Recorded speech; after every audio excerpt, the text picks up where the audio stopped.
சித்தருக்கெல்லாம் சித்தர் சிவனே போற்றி.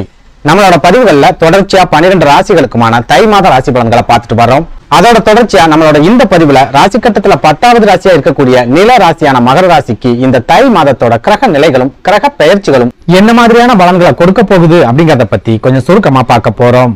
அதனால மகர ராசி அன்பர்கள் இந்த வீடியோவை கொஞ்சம் கூட ஸ்கிப் பண்ணாம கடைசி வரைக்கும் முழுமையா பாருங்க. அதுக்கு முன்னாடி நம்ம சேனலை நீங்க இப்பதான் முறையா பாக்குறீங்க அப்படின்னா தயவு செஞ்சு சப்ஸ்கிரைப் பண்ணிக்கோங்க. வீடியோ பிடிச்சிருந்தா மறக்காம அந்த லைக் பட்டனையும் தட்டி விட்டுருங்க. அந்த வகையில இந்த தை மாதத்தோட கிரக நிலைகளை ஆராய்ச்சி பார்க்கும்போது மகர ராசிக்காரங்களுக்கு ஒரு சில அற்புதமான யோகங்களையும் திடீர் அதிர்ஷ்டங்களையும் கொடுக்கக்கூடிய மாதமாவே இந்த தை மாதம் இருக்க போகுது.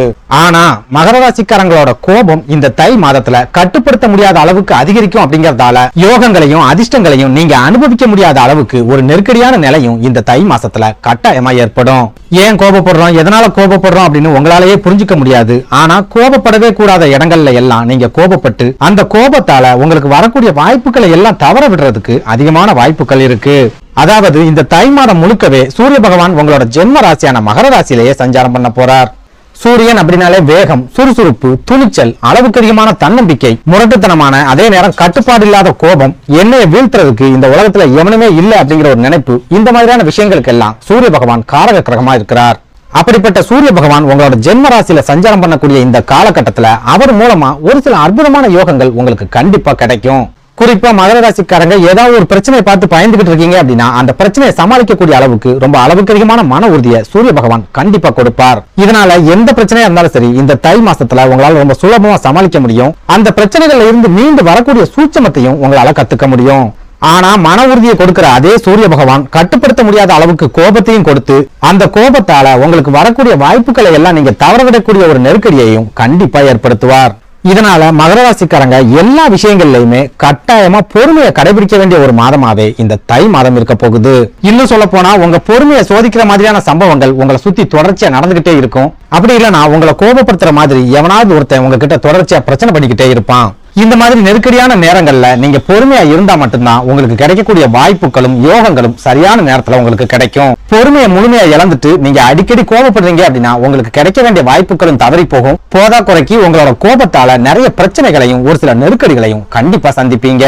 அதே போல மகர ராசிக்காரங்களை பொறுத்த வரைக்கும் இந்த தை மாசத்துல சொந்த பந்தங்களா இருந்தாலும் சரி, தனிப்பட்ட குடும்ப வாழ்க்கையா இருந்தாலும் சரி, அங்கேயும் நீங்க உங்களோட கோபத்தை கண்டிப்பா கட்டுப்படுத்தியே ஆகணும்.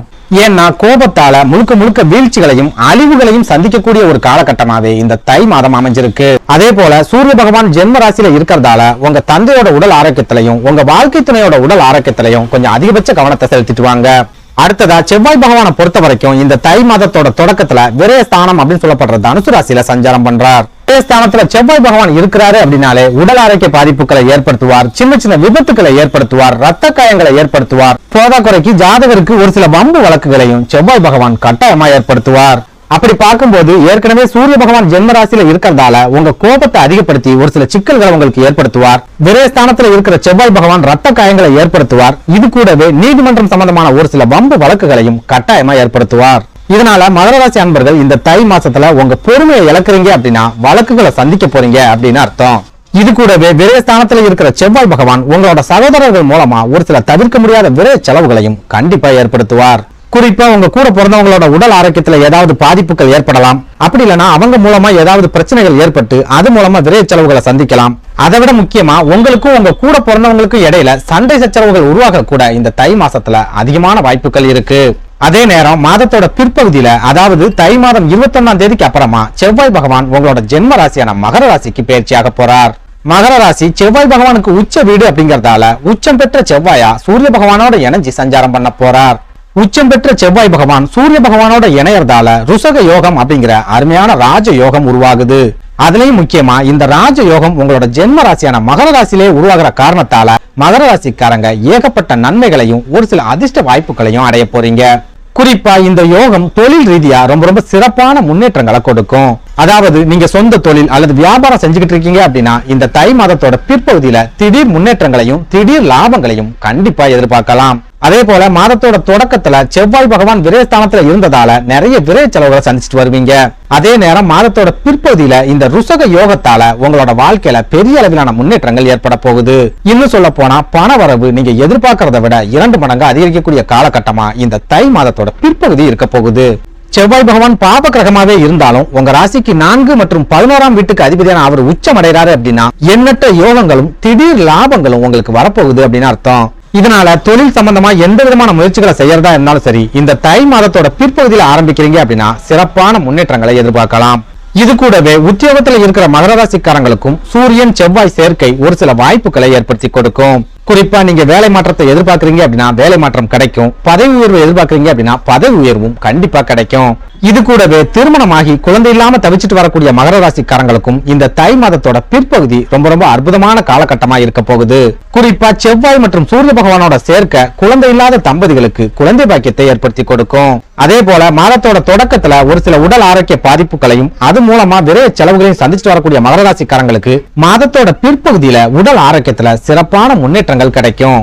போதா குறைக்கு தை மாதம் 13ஆம் தேதிக்கு அப்புறமா புதன் பகவானும் உங்களோட ஜென்ம ராசியான மகர ராசிக்கு பயிற்சியாகி சூரியன் மற்றும் செவ்வாய் பகவானோட இணைஞ்சு சஞ்சாரம் பண்ண போறார். புதன் பகவானோட இந்த இடப்பெயர்ச்சி அரசு வேலைக்கு முயற்சி செய்யக்கூடிய மகர ராசி அன்பர்களுக்கு சிறப்பான வாய்ப்புகளை ஏற்படுத்தி கொடுக்கும். எவ்வளவோ தேர்வுகளை எழுதிட்டேன், எவ்வளவோ முயற்சிகளையும் செஞ்சுட்டேன், வேலையும் கிடைக்கல, வேலை கிடைக்கிற மாதிரியான அறிகுறியும் தெரியல அப்படின்னு நினைக்கிறவங்களுக்கு இந்த தை மாசத்துல புதன் பகவானோட பயிற்சியால அரசு வேலைகள் சம்பந்தமா அற்புதமான தகவல்கள் வரப்போகுது. இது கூடவே நீங்க வெளிநாட்டு வேலைகளுக்கு முயற்சி செய்றீங்க அப்படின்னாலும் இந்த தை மாதத்தோட பிற்பகுதியில அந்த முயற்சிகள்ல சிறப்பான வெற்றிகள் கிடைக்கும். அதே போல மாதத்தோட பிற்பகுதியில சுக்கிர பகவான் விரயஸ்தானம் அப்படின்னு சொல்லப்படுற தனுசு ராசிக்கு பயிற்சியாக போறார். சுக்கிர பகவான் குரு பகவானுக்கு அடுத்தபடியா முழு சுபகிரகமாவே இருந்தாலும் அவர் விரயஸ்தானத்துல இருக்கிற காலகட்டம் மகர ராசிக்காரங்க ரொம்பவே எச்சரிக்கையா இருக்க வேண்டிய காலகட்டமா இருக்க போகுது. அதுலயும் முக்கியமா நீங்க திடீர் பண இழப்புகளை சந்திக்கிறதுக்கும் உங்களோட பணம் அல்லது விலை உயர்ந்த பொருட்கள் திருடு போறதுக்கும் இந்த தை மாதத்தோட பிற்பகுதியில அதிகமான வாய்ப்புகள் இருக்கு. இதனால தொழிலா இருந்தாலும் சரி, வியாபாரமா இருந்தாலும் சரி, பணம் சம்பந்தமான பொறுப்புகளை யாரை நம்பியும் ஒப்படைக்காதீங்க. நம்மளோட ரத்த சொந்தம் தானே அப்படின்னு நம்பி பொறுப்புகளை ஒப்படைச்சீங்க அப்படின்னா திடீர் பண இழப்புகளை நீங்க கட்டாயமா சந்திப்பீங்க. அடுத்ததா சனி பகவானை பொறுத்த வரைக்கும் குடும்பஸ்தானம் அப்படின்னு சொல்லப்படுற கும்பராசியில சஞ்சாரம் பண்றார். 2வது வீட்டுக்கு அதிபதியான சனி பகவான் 2வது வீட்டிலேயே ஆட்சி பெற்று இருக்கிறது ஒரு சில யோக பலன்களை மகர ராசிக்காரங்களுக்கு கொடுக்கும். குறிப்பா கடன் சம்பந்தமான பிரச்சனைகள்ல இருந்து நீங்க மீண்டு வரக்கூடிய ஒரு சில வாய்ப்புகளை சனி பகவான் ஏற்படுத்தி கொடுப்பார். இது கூடவே உங்க நண்பர்கள் மூலமாவும் ஒரு சில உதவிகளும் வாய்ப்புகளும் கிடைக்கக்கூடிய காலகட்டமாவே இந்த தை மாதம் இருக்க போகுது.